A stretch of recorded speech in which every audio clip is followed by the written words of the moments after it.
জাতীয় নিরাপত্তা উপদেষ্টা ডক্টর খলিলুর রহমানকে। তিনিও তার সাথে আছেন। কিছুক্ষণ আগে কিন্তু তিনিও এই কেন্দ্রে ভোটটি দিয়েছেন। এখন আমরা দেখতে পাচ্ছি প্রধান উপদেষ্টা নিজের ব্যালট পেপার গুলো বুঝে নিয়ে এখন বুথে প্রবেশ করছেন।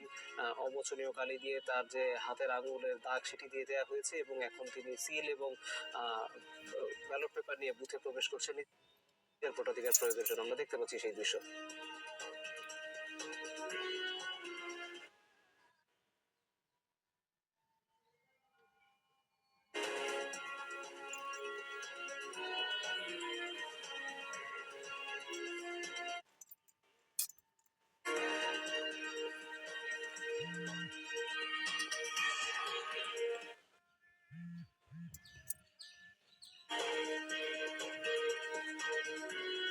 এর আগে কিন্তু আমরা আপনাদেরকে যদি একটু জানিয়ে রাখি যে প্রধান উপদেষ্টা তো গুলশানে এই কেন্দ্রে ভোট দিচ্ছেন, সেটি আপনারা দেখতেই পাচ্ছেন। এর বাইরেও কিন্তু আমরা জেনেছি যে ষষ্ঠ উপদেষ্টা লেফটেন্যান্ট জেনারেল অবসরপ্রাপ্ত মোহাম্মদ জাহাঙ্গীর আলম তিনি ঢাকা ক্যান্টনমেন্ট এলাকায় Baridhara scholars international school and college কেন্দ্রে ভোট দেবেন।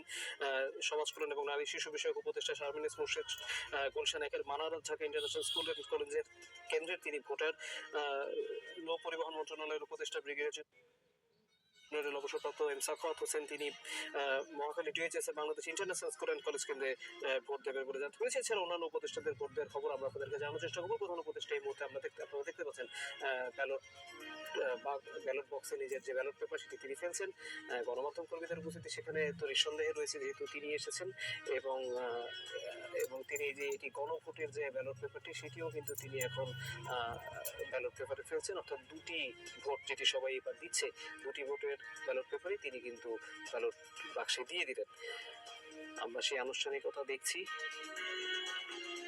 আমরা আশা করছি তিনি গণমাধ্যম কর্মীদের সাথে কথা বলবেন। প্রেস সচিবকে আমরা তার সাথে দেখতে পাচ্ছি, প্রেস উইং এর সদস্যদেরকে আমি দেখতে পাচ্ছি যে প্রধান উপদেষ্টার সাথে তারা এই মুহূর্তে